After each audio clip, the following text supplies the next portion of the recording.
Hello and welcome to the Oregonian Sports Podcast. I am Bill Oram, joined as always by Brenna Greene from KOIN 6. Brenna is refreshed after a little early summer vacation to Omaha, Nebraska for the College World Series. Brenna, welcome back from the Men's College World Series, where Oregon State played some thrilling games. Really had some exciting moments. Ends up coming home after losing its final 2 of 3 games. Beat Louisville in the opener, loses to Coastal Carolina, and then loses to Louisville in the consolation bracket. But Brenna, I want to start elsewhere. We're going to come back. We're going to talk about Omaha. We're going to talk about your time in Omaha, your experience, who you got in the final, Coastal Carolina or LSU, if you have an opinion. But the news of the week is what popped up on the U.S. Patent and Trademark Office's list, whatever you call it, directory, not directory. What popped up on their website this week, publicly available information, which is that the WNBA has filed 4 trademarks for the name Fire. So I am going to, background. Portland Fire was a WNBA team in Portland from 2000 to 2002. Team folded when Paul Allen went bankrupt, or when Paul Allen put the Moda Center into bankruptcy. The whole thing. Team is coming back. WNBA franchise awarded last year. Signals would be that the team is going to be named the Fire, although I suppose there are other reasons why you would patent those, but at this point I don't think that's the case. So Brenna, what I want to know is, are you in or are you out on Portland's new WNBA team being renamed the Fire? Well, I know where you are. I did read your column. As he takes a sip of his mug. I have some thoughts. There's nothing even in here. This is just a prop. This is a prop. Yep. A prop for our podcast that most people listen to instead of watch, probably. But anyways, yeah. Okay. So first of all, I want to acknowledge that if there is a target demo for this name, it's me. I was 8 to 10 years old when the Portland Fire was in existence. I have a lot of fond memories of that team, and so for me, I personally do not have an issue with it. I also understand the idea of wanting to have your own unique name. It's obvious to me from back channeling things that this ownership group tried to do that, and it was very difficult. And I mean, you can just look at, Cleveland's getting a team. Cleveland didn't even try. They just said, we're the Rockers, period. End of story. We're taking it back. Which I'm not a huge fan of that name, but whatever. So they didn't even try to get a new name. They waved the white flag immediately and said, yep, this is what it is. Because it is very, very difficult to name teams with trademark and IP and everything else. So, I think at least this ownership group tried compared to the Cleveland ownership group that just said, we're not going to even try. I know that you have issues with it being named after a natural disaster. I do not possess those same strong feelings. Ultimately, I'm fine with it. I think that it's better than what a lot of the other alternatives could have been. And I don't know. I'm not somebody who gets too hung up on team names unless they are absolutely disastrous, in which case, yes, you should get hung up on those names. So, like I said, I understand that I'm coming from 8 to 10-year-old Brenna Place. I am the target demo if there is a target demo for that name. So I personally do not have a lot of issues with it. But I know you do. So why don't you take the floor, Bill Oram? So, I would say that I also feel like I fit into the target demo outside of you know, um, Not being a female. that. Yeah. But like, I also was a fan of the Portland Fire. I attended games with the Portland Fire. My first time sitting courtside at a sporting event was watching the Portland Fire and rushing home to Hebo to watch the game on the VHS that we had taped it on to see if I could see myself sitting courtside on the baseline on the Lifetime network. So I have huge fondness for that team. Sylvia Crawley, Jackie Stiles, Michelle Marciniak, Ann Donovan was the coach. Mike Barrett was on the broadcast. Like, there's a lot of nostalgia with the Portland Fire. My issues with the name are multifold. So, like, your point with the Rockers, I'm not opposed across the board to bringing back, a retro name. Like, the Portland Timbers came back, they should be the Timbers. The Sonics return to Seattle, they should be the Supersonics. The Cleveland Rockers works for me because, one, it's a badass name. Two, it is a symbol of the city. Like, one of the things that Cleveland is best known for is the Rock and Roll Museum, the Rock and Roll Hall of Fame. So, like, you are honoring a local and cultural point of pride with the Rockers. I don't think the Fire does that. The Fire doesn't symbolize anything about Portland that, represents us, or it's like, speaks to our uniqueness as a city or as a market. Yep. And so if you're looking at the name as a symbol of the city, it is a symbol that is only evocative of things that are, in my opinion, quite negative. When you're talking about wildfire, that over the last 10 years, and certainly in the 23 years since the Portland Fire left as a WNBA team, has become more urgent and more existential and more present in our regular lives. Like, yes, there was wildfire. There's been wildfire throughout history, but with global warming, with obviously rising populations, we have seen much more destructive wildfires in the last, 10 years than we were seeing up to that point in history. And that's not just in Oregon, that's throughout the West. So it's a crisis that we're also kind of wrapping our arms around and learning how to live with and navigate. I think that's why fire strikes the wrong note for me. It's as I said, multiple things, but it's that I don't think it's a good name for our city. I think there's so many things that Portland and Oregon and the region represent to the world that there had to be something else. And I obviously, you make a great point, and I do not dismiss at all the challenges of naming a team. The licensing, the IP, the trademarking. Lisa Bethal-Mirage has talked about that. Like, she said that, they've gone through a lot of options. And so I don't know where Fire falls on the list. And I guess I will continue to make the point and have the caveat that we don't know definitively that this is the end of the discussion and the team is going to be called the Fire. I think all we have is the kind of obvious breadcrumbs pointing that way, but go ahead. I was just going to say, if they were not going to be named the Fire, they would have come out with a statement yesterday. I think they would have clarified. And, the WNBA has had nothing to say. Raj Sports has had nothing to say. So I agree with you. I think that we would have gotten some pushback. I mean, like, I think I specifically would have gotten some pushback if it was not going to be the Fire. So I think it's kind of I think it's generic for a very non-generic city, for a city that that has brought the world the sports. I can understand that. That is billing itself as the global epicenter of women's sports, and then to have just a generic name doesn't fit the movement that we're part of right now.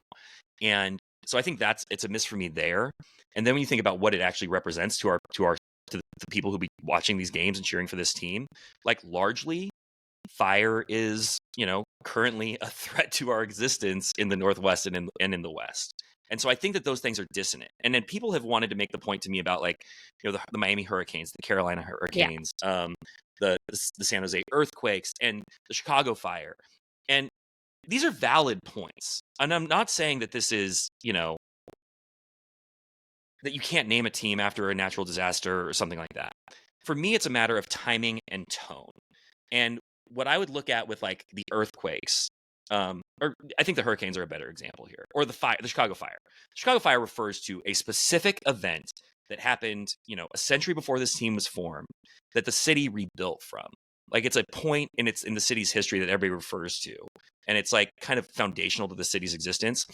Hurricanes are something that people in the Gulf region have lived with and is part of like the cultural identity there. Like, we persevere, like we rebuild, we stick it out through hurricanes, and we're still here. So I think that like there is like an identity piece with those sorts of teams that are leaning on like that use the natural disaster names, where I think there's some nuance. But again, wildfire as like an existential threat, not just in rural regions, by the way. Like, we saw the fire that, came through like Sandy and Malala, Estacada, a couple years ago, like got very, very close to the Portland metro area. Southern California, the Pacific Palisades fire, absolutely, devastating. Beyond anything we've ever seen in our state. So I think culturally, the experience we're having in the West with fire and with wildfire is evolving and growing more and more urgent. And so the decision to fall back on fire, I don't think so the pros of fire are nostalgia, existing brand identity. I don't think that outweighs just sort of the overarching concerns. And the other thing that I had issue with is that it made sense to name the team the Fire in 2000 because the WNBA was new. It didn't have its own identity. And so you look at what most WNBA teams were named, they were somehow like a corollary to the NBA team. Yeah. And so like the Sacramento Kings, the Monarchs, the Suns, the Mercury, I'm trying to think of like early other teams, like I'm blanking on it too, but there's other ones. The Hornets and the Sting. There have been just the Magic and the Orlando had a team that had a name that was the Wizards and the Mystics. Like, this has always been sort of like a symbiotic thing, and a lot of times those teams were owned by the same ownership groups, as they were in Portland. So you had the Blazers and the Fire. Yeah. I think that is problematic in 2025, as the WNBA has, become its own entity and has its own identity. And like, we talk about like the empowerment and lifting up women's sports and separating women's sports from something that is is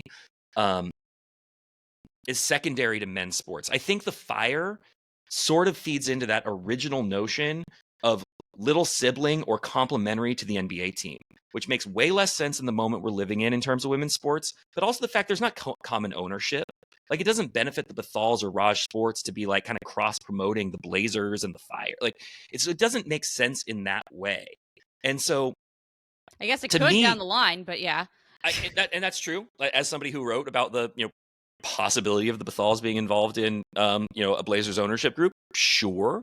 If they know something that they aren't sharing, we'd love to know. You can hit us up at OregonianSportsPodcast@gmail.com, or you could call Brenna on her personal line, 503-219-761142. That's it. We don't have a Gmail account, nor is that a real phone number, I hope. That'd be terrible if I accidentally gave it away. Also, you said too many digits, so. Yeah, that was the giveaway, wasn't it? Yeah. So, for me, it's just not good enough. You know what I mean? Like, and this is the point I made with somebody yesterday. Like, the argument that, like, other teams, have leaned on natural disasters to name teams and it's okay. Okay, I think there's some validity to that. The fact that, hey, like, it's in your wheelhouse and, like, you're nostalgic for that team and, like, the retro branding, like, is cool. I think there's some validity to that. I just don't think that those outweigh the fact that the name sucks, and on top of that is pretty problematic. Like, the name sucks. I don't think it's problematic. It's at least it's somewhat problematic. Like, the fact that you're going to be going to a Fire game and you're going to be choking on smoke because of the fires throughout the summer. Like, you don't think those things are dissonant? Imagine being in the newsroom at KOIN in the summer of 2026, and you're going to hear a producer say, hey, who do we have covering the fire tonight? And you're not going to know whether they're talking about the one that is threatening your grandmother's house or the basketball game with an inflatable mascot doing the worm at halftime. I just think it's a miss. I think that it's okay. Like, okay. I think that nobody, you made the point about other teams with natural disasters. Mhm. And I mean, the same can be said in that sort of thing. Who's covering the Hurricanes tonight? Who's covering? And I understand your point of like, those are disasters that are closely associated with those areas. But I think people can separate things. And I personally, and to be fair, I was not super online yesterday, so I don't know. But I don't think that people are zeroed in on it like that. Overall, I think that this is something that you can separate in life. Your point about like little brother, little sister, I totally get that. However, I also say like, look at, like probably the most popular name that everybody wanted this team named, or not everybody, but a lot of people thought would make sense, was the Portland Roses. Do you think we're naming a men's sports team, the Portland Roses? The hockey team is the Rosebuds. Do you think that we're... Yeah, well, that's a predominantly female cheerleading squad. I'm talking about like the early Portland hockey team that was the Rosebuds. Like, no, I've never even heard of that before in my life. Yeah. So yeah, sorry. So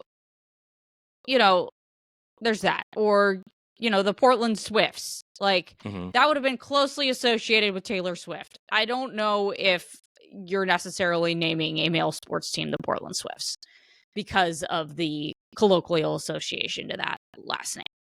So, I get what you're saying about the fact that the thing that I agree with you the most on is it's not a name that has any distinction for this region. I totally get that. And I wish that there could have been a way to figure that out.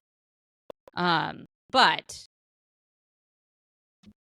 I also think, as we both have acknowledged, I think they tried really hard to have a way to figure that out, and didn't happen. So I don't know. I guess I understand your point about the biggest thing that I just don't jive with is the natural disaster thing. I think that people can separate things, and life's gonna go on. So the other piece of this, and I think there are a lot of people who agree with you, and I've gotten emails from people on both sides of this. Like, I have been somewhat, and if you're new to this discussion, I wrote a column about it. It's in the Oregonian today. It's online. Yeah. So I mean, there's certainly, my thoughts are well represented there, and I've heard from a lot of people, and I'm maybe not surprised, but sort of impressed by the amount of passion that is behind this on both sides. Like team names get people riled up. Go check out Reddit. Like, there's a lot of people who are down on this name for reasons, kind of running the gamut of the things we're talking about. And then there are people who feel the same as you. I think the other thing that, like, I mean, I don't know that this would be enough for me to call the name disqualifying, but like, the images of Portland over the last 5 years that people of a certain political or cultural persuasion want to sort of hang on that to, honestly is of it as a burning, and all in the column, as a burning city, and it frankly just sort of writes the jokes for those people. Like, the people who are most mad at me aren't the people who like think that like I'm being too gatekeepery over fires. The people who are most mad at me for the column are the, frankly, people who are coming at me with right-wing talking points and are mad at me for suggesting that Portland isn't a burning city, that like it's not a city on fire. And I think that I think that you are creating problems with this name. And so the other thing I want to say, and I hear you, we're not going to agree on this. My thing with this is, if there is still a discussion to be had on the name, and I would venture to guess that there isn't, given what we've seen and what we know. Yeah. I wanted the opportunity to make the case that it's not a good name. And I hope that they're having these conversations internally and that they're hearing what I'm saying, because I'm not the only person saying it. But the other thing I wanted to say that is separate from that point is that a sports franchise, a professional sports franchise, is maybe the best marketing tool a city, state, region has. Mm-hmm. It helps build an identity to people who otherwise might not be familiar with your state, city, region, who may not have thought to visit, who may not know what it's all about. And it is, a sports franchise is an outreached arm. It's an invitation. Like, come check us out, come meet us where we are, and this is what we're offering you. And so I think that it is important when you're naming one of those teams that you are giving something that is an introduction or an invitation, or is evocative of what your city, state, region is or represents. And I don't know how far down the list of rejected names you would have to get before I would say that Portland Fire is a good representation of Portland, Oregon. It's not. And so I think it is a missed opportunity by the Bethals, who have been here and are doing a lot. They're doing a lot of good. I'm not trying to just slam the Bethals, but who've been here for about 18 months and maybe aren't as fluent in the region, in the qualities and symbols that make us unique and make us Portland. And I think it's a missed opportunity by them and a misread of the room by the WNBA to not find something that represents like Portland better. And so I'm passionate about it because of that, because I think it's a missed opportunity. I'm passionate about it because I think it is out of touch with like our current moment and what fire represents. Like, there are 56 homes that burned down last week, an hour from Portland. And I'm not trying to be dramatic about this. I just think that those things are dissonant. And for me, it would have been a stay away because of all of the things that it brings in that do not promote my team positively, that don't promote the city positively. I don't think the Portland Fire tells a story about Portland. Like, we're not in an era where you just name a team the Eagles. You know, like, it's just, like, you need more thought into it. Well, what story does Fire tell about Portland? It doesn't tell a story. It's a name that they fell back on because they didn't have anything better, or they couldn't get anything better. And I just don't think that's good enough. Go ahead. Can I ask you what you kind of settled on in your mind as what the team name you wanted was? I don't have one. Okay. I really don't have one. And I think that, there's all sorts of things that are potentially problematic, right? Like, you could parse a lot of things into something that's problematic. I do like the Swifts, and I understand the point. I think, one, you're just selling a shit ton of jerseys.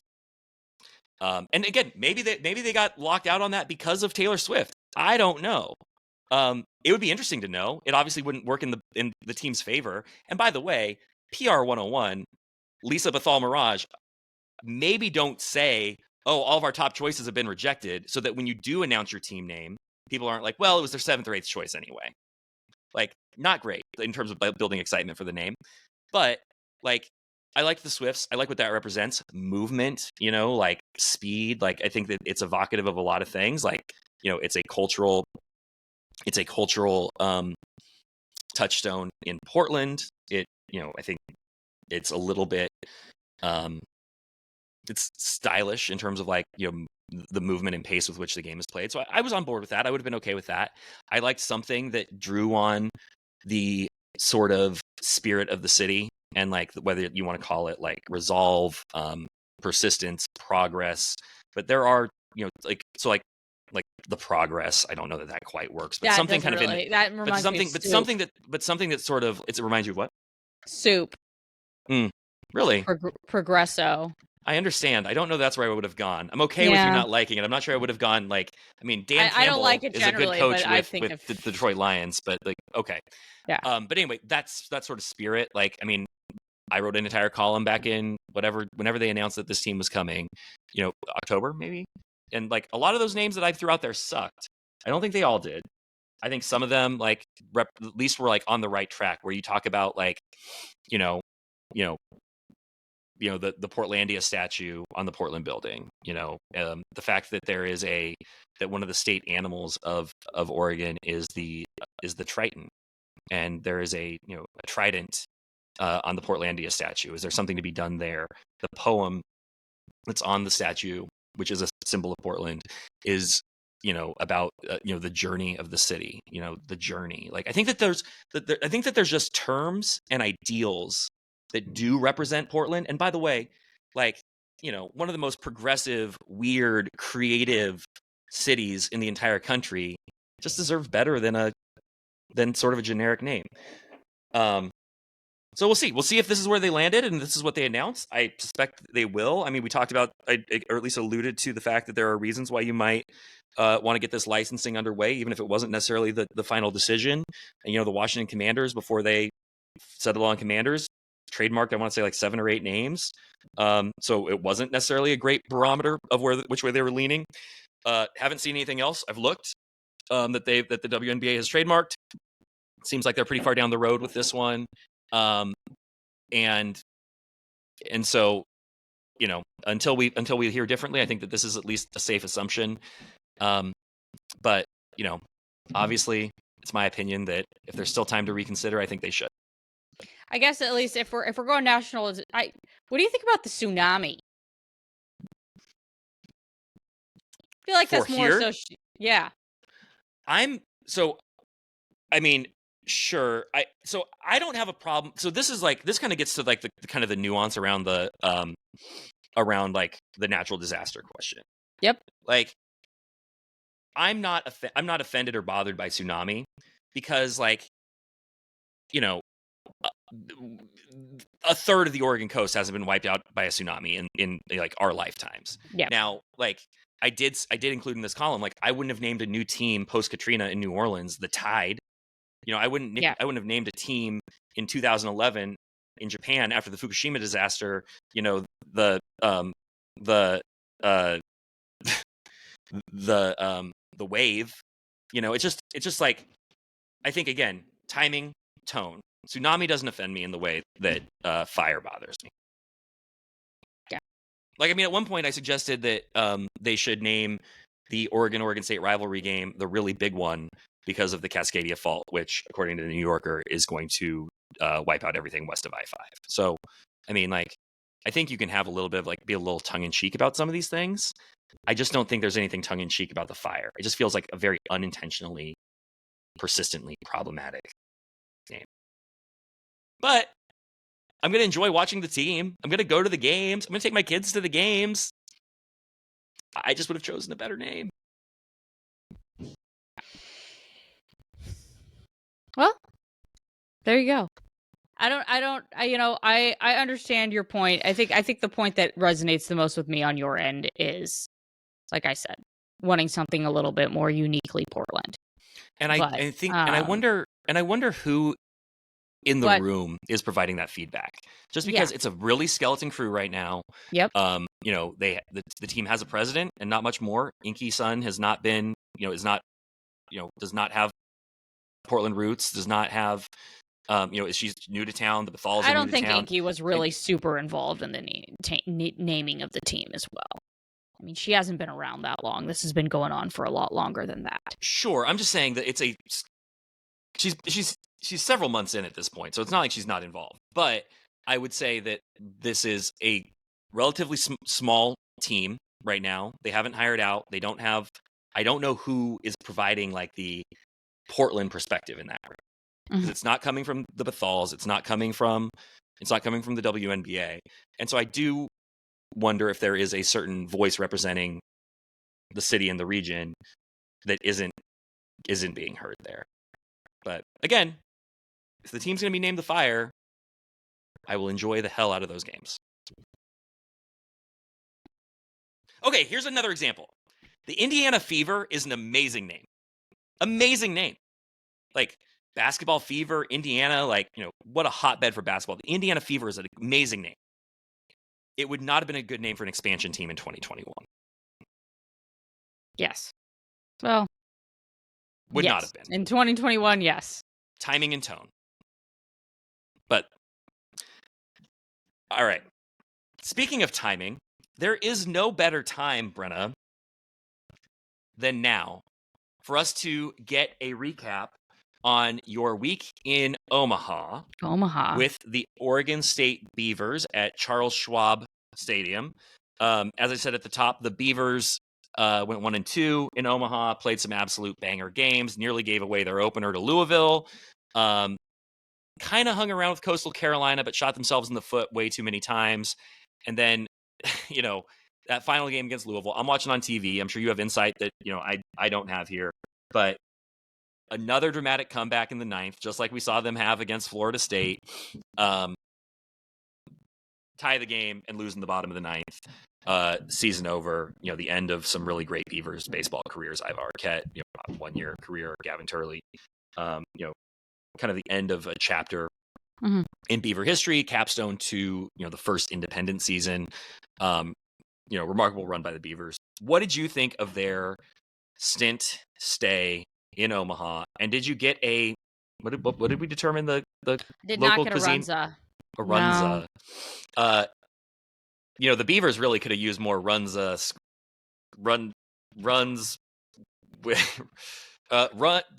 more hits with runzers.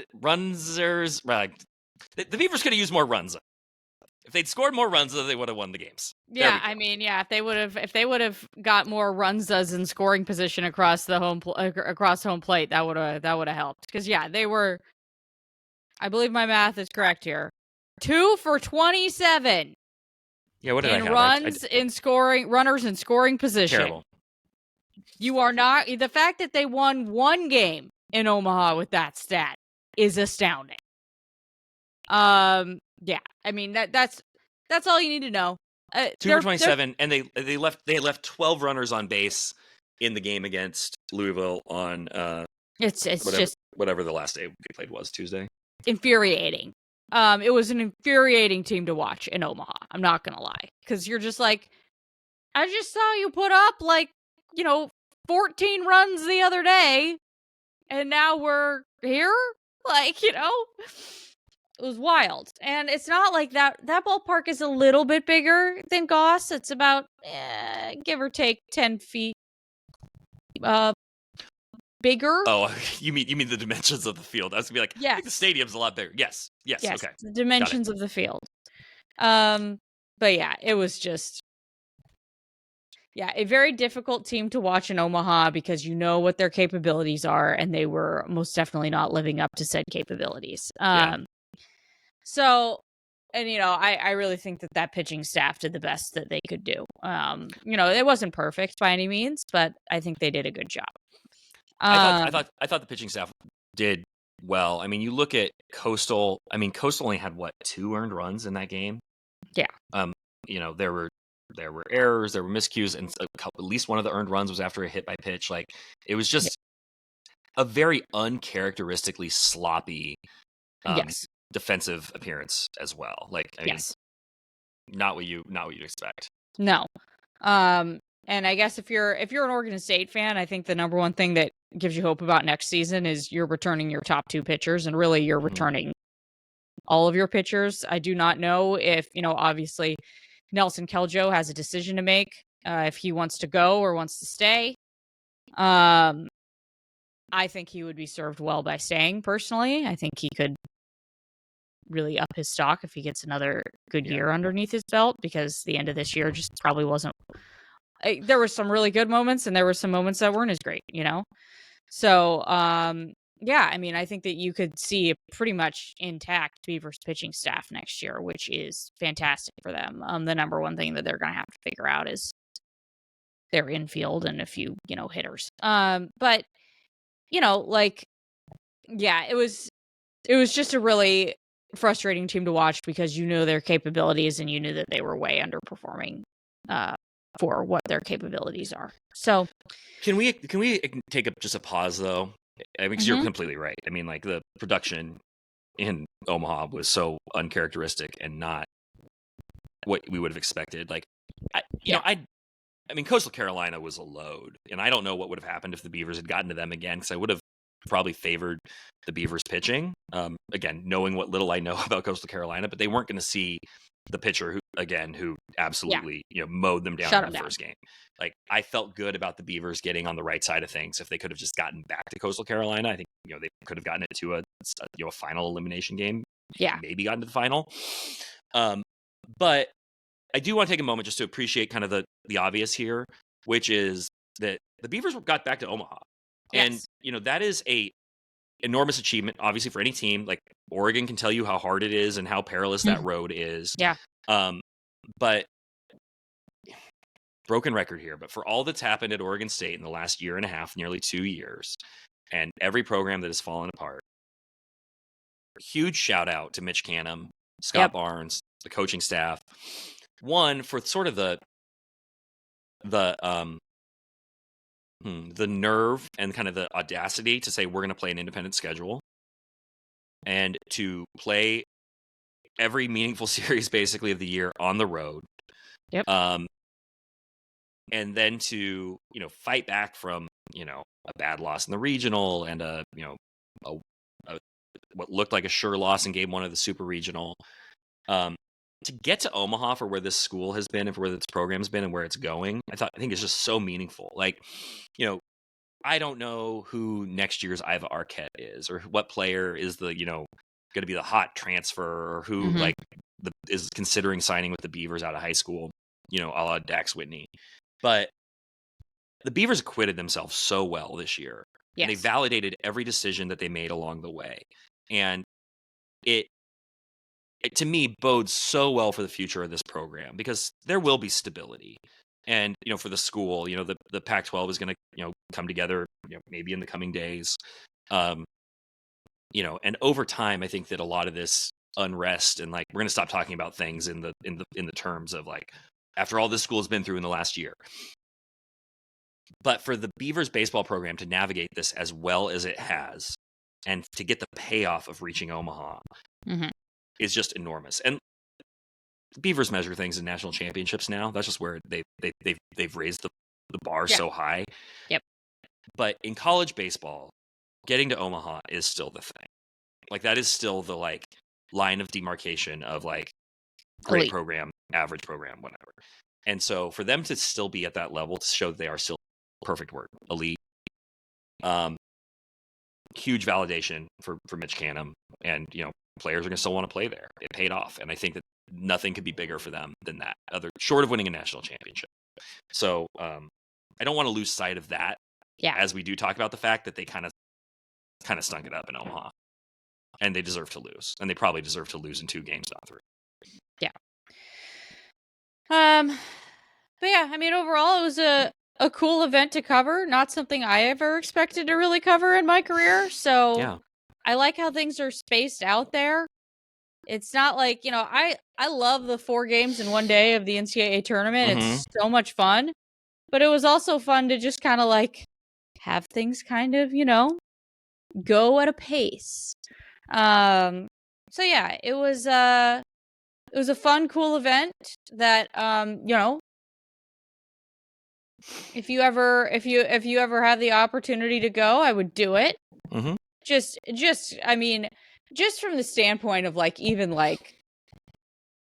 the SEC fan bases are just insane. Oregon State's fan base is never going to rival LSU and Arkansas. Just in terms of in-game enthusiasm, participation, and size, the tonnage. There's so many of them there. They're like ants. So yeah, cool experience. Glad I got to do it. Wish the Beavers bats would have showed up. Yeah.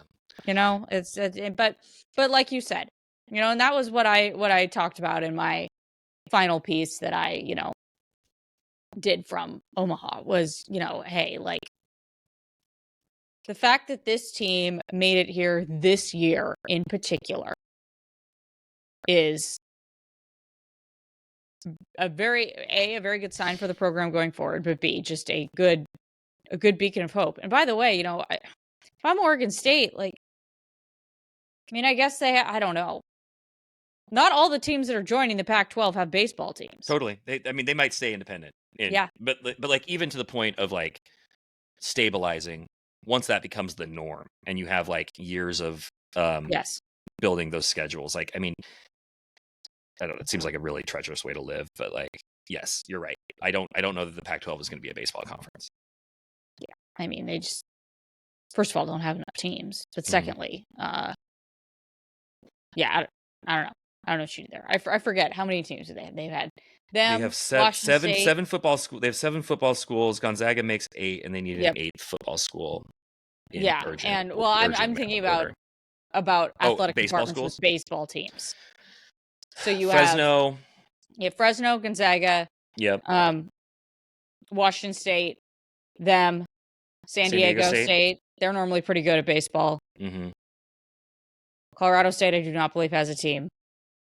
Boise State most definitely doesn't have a team because COVID got rid of their team. I'm pretty sure Utah State doesn't. I don't think they do either. As somebody who used to cover the Mountain West, I knew I kind of know who has teams in that conference. Because when we were sitting around talking about, do the Beavers just join the Mountain West, or is it like kind of a reverse merger or whatever? That was one of the key concerns with the Mountain West is like it's not a baseball conference. So I mean, do the Beavers play as the Notre Dame of baseball? I mean, this is not a sourced observation, but like, do they join as a baseball only member of I hate to say this in this way, but like a real conference? Like, does that possibility exist down the road? Yeah. That would make some sense. But the travel piece of it is a real boondoggle too. Well, I mean, and so basically, my in summation point of this is that whatever has happened this year, it sets them up well for years to come and gives them more options than maybe they would have had if they hadn't gone to Omaha. 100% agree with you. I think that is undeniable. Yeah. One thing that just kind of popped in my head that I wanted to make a point to our earlier conversation, and it doesn't, I don't think it needs any conversation, but just to the point that like the fire, the WNBA could be just kind of reclaiming their intellectual property for, retro stuff or whatever once a WNBA team's back up and running. One of the things they trademarked was a new logo, or certainly what appears to be a logo, a symbol of the team, a P, a stylized P that looks kind of like the Pittsburgh Pirates. Like it, don't like it.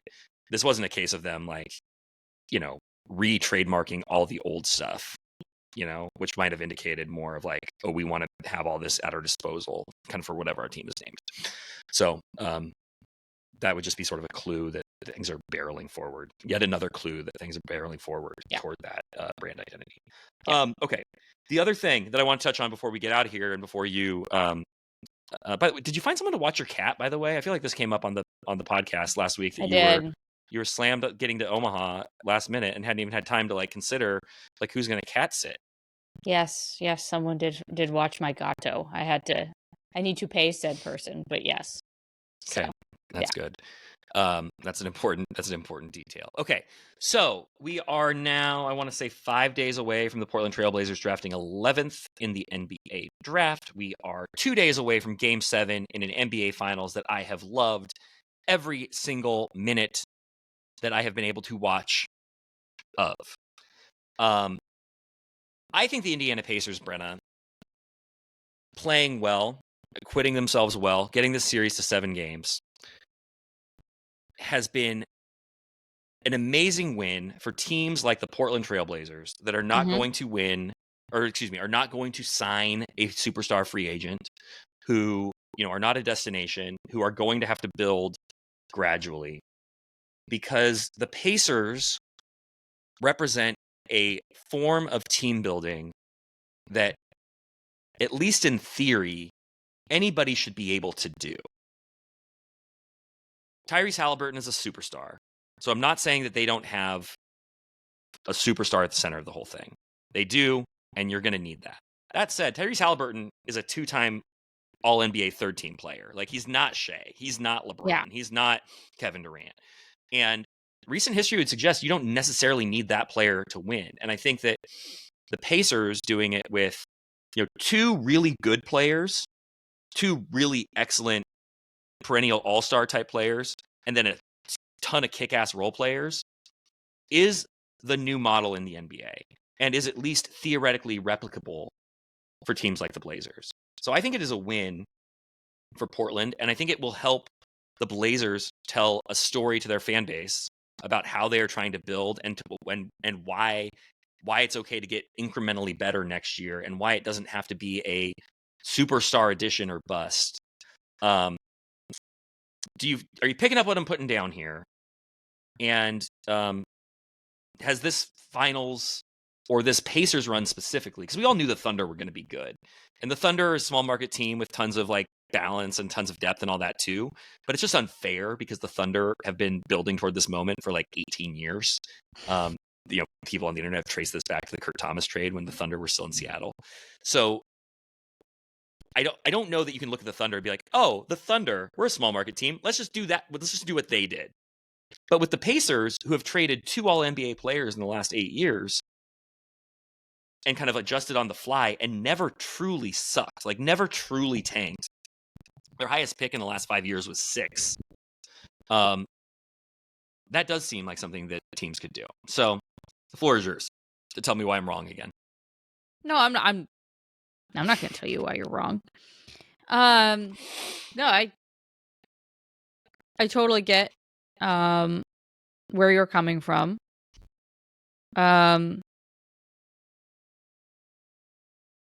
I'm trying to think of the last time the Blazers made a trade for somebody like a Pascal Siakam.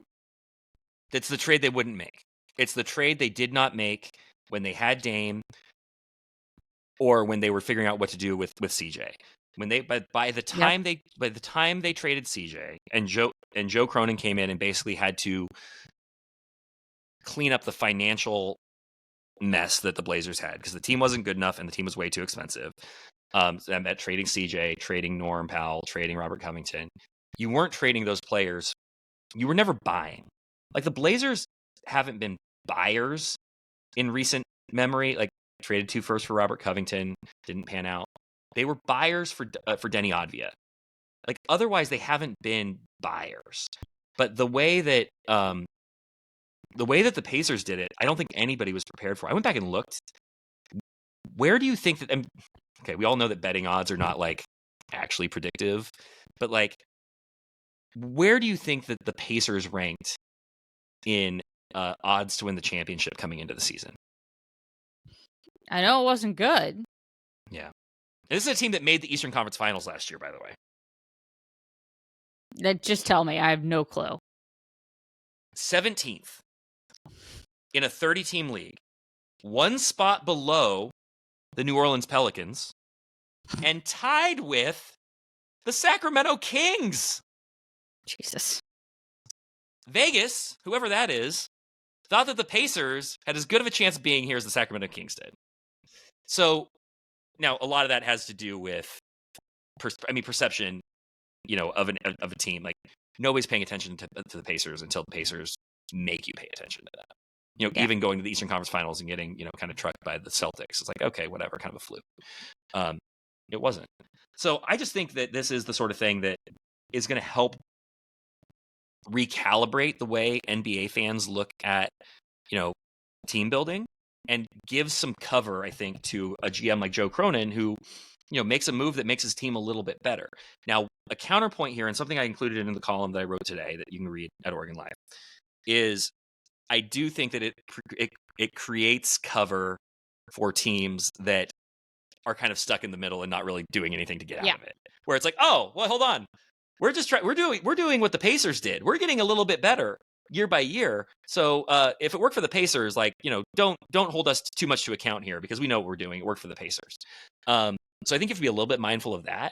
But I do think that this is good for a team like Portland that, has some really quality role players, doesn't have a direct path to success, but has some pieces that, you like that they can sort of build with. I wouldn't quite say build around, but you can build with Danny Advia and Tumani Kamara.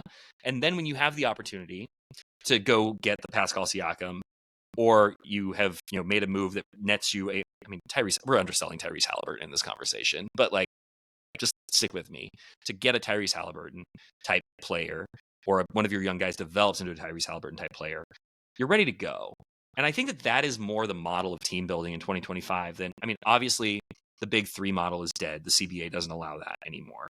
That was never going to happen in Portland anyway.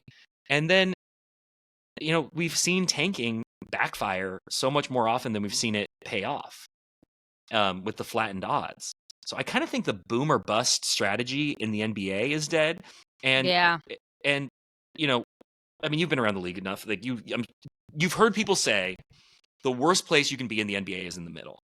That like you need to either be really good or so you're winning, or really bad so you're in the lottery. Yep. And I'm starting to think tanking doesn't do anything. The middle might be the best place to be in the NBA.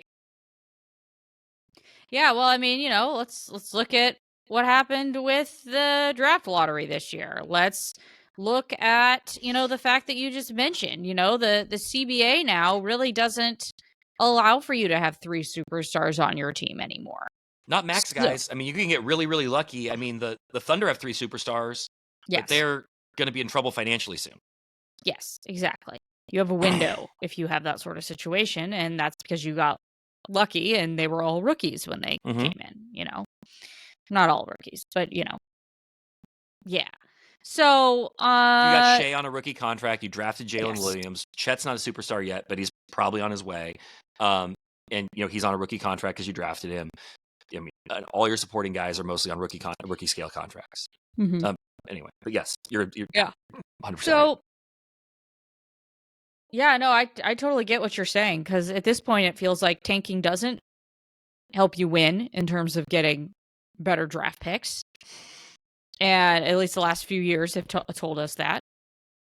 And, it definitely doesn't help you win in terms of getting free agent signings. So then what are we doing here? And look at the number of teams that have tried to win via the splashy trade, right? Like, yep. The Lakers are going to be fine, especially with an infusion of, a $10 billion valuation and Mark Walters, ownership. But, they get Luka Doncic, and like, late in the regular season, a lot of credible people were like, this is a championship team. It didn't work. What the Suns did, Kevin Durant, Devin Booker, Bradley Beal, didn't work. How many super teams has James Harden been a part of? And how many championships has James Harden won? How many finals has James Harden played in? Look at the Clippers. Obviously that includes James Harden, but the Kawhi Paul George thing never worked. So superstar chasing also doesn't work. So tanking doesn't work, and superstar chasing isn't working anymore. Indiana did trade for Tyrese, and they traded for Pascal Siakam, but I don't want to minimize how good those guys are, but like, neither of them have ever been a first team All NBA player. Yes. And I think that I've talked about this before, maybe on the podcast, but like when we like sit around and like we fantasy GM the Blazers, or we talk about how do the Blazers get to contention, and I'm as guilty of this as anybody. It's always, who's their superstar? They need a superstar. They need a superstar. They need a superstar. And you do need a star. You need a star level player. Tyrese Halliburton is a star. But when we sat around and we gamed this out and we throw around names, we're like, who's good enough? Who's that player that you could build around, that's worth going all in for, to build around, and you can maybe win a championship? Probably not putting Tyrese Halliburton on that list. I'm not putting Pascal Siakam on that list. Yep. But like, he's also the number 2. So I do think that like the fact that they are doing this with 2 all-stars, but not 2 megastars, not 2, neither of them has the profile of Kawhi Leonard and Paul George. It's that the Pacers have done everything else right around the 2 guys they have.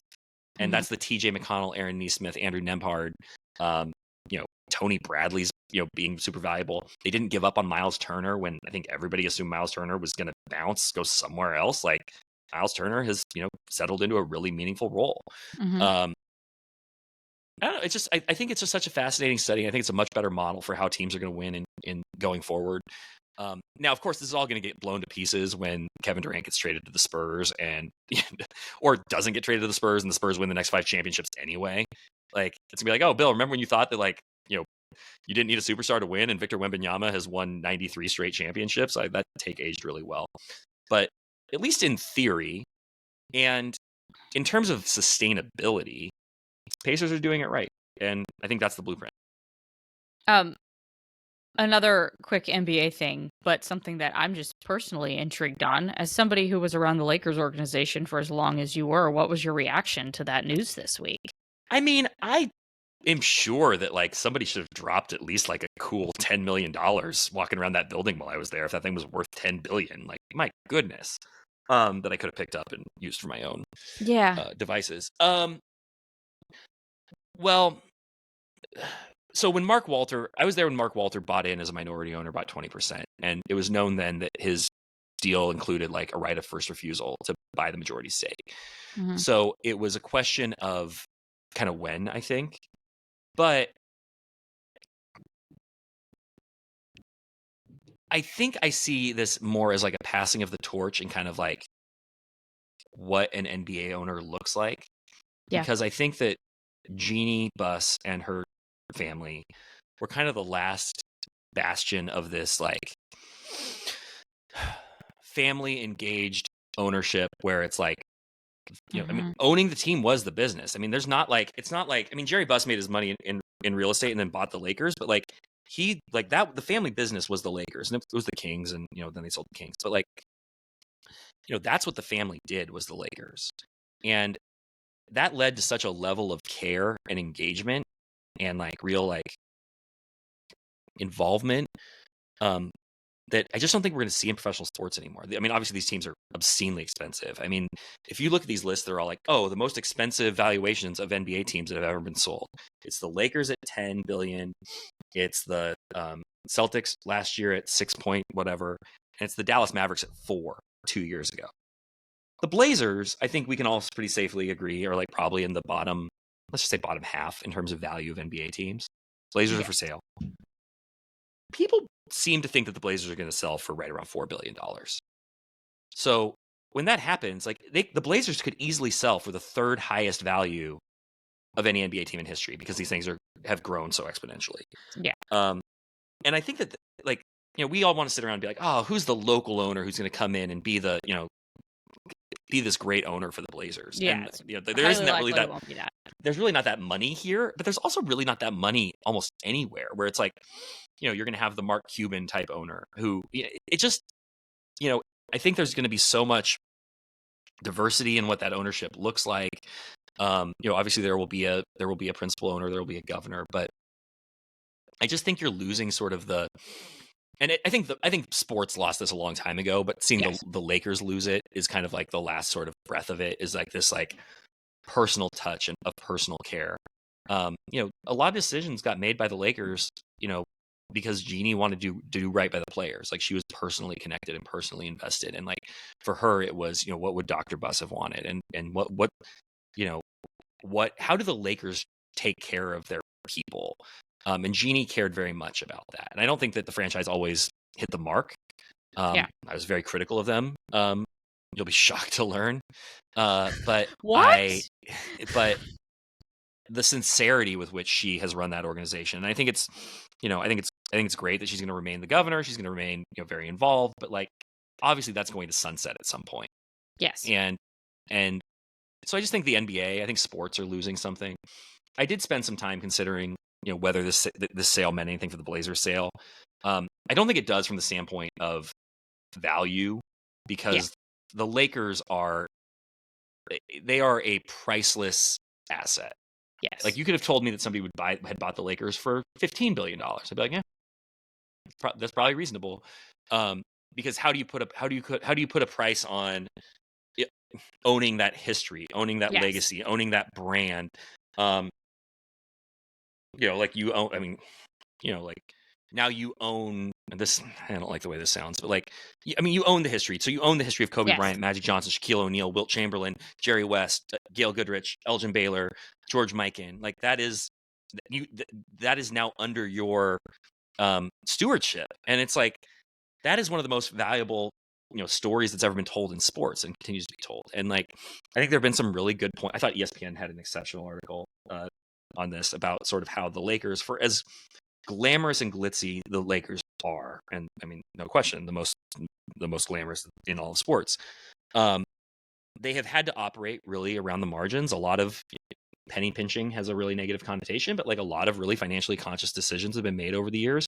Not wanting to go into the luxury tax for Alex Caruso, losing Tyronn Lue because you didn't want to pay an extra, year on a contract. A lot of that comes from the fact like they did not have endless money at their disposal to throw around, and it'd like be the big swinging operators of the NBA the way that Steve Ballmer is, and so I think the juxtaposition between like what the Lakers represented and how they actually had to operate financially is really interesting. And Mark Walter's going to come in.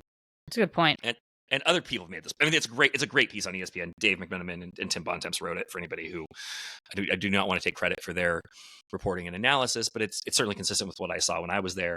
And Mark Walter, I mean, what do the Dodgers do? This guy owns the Dodgers. What do the Dodgers do? They blow through every spending threshold that has ever existed, and like they, I mean, Shohei Ohtani just got like a $55 billion contract, $700 million.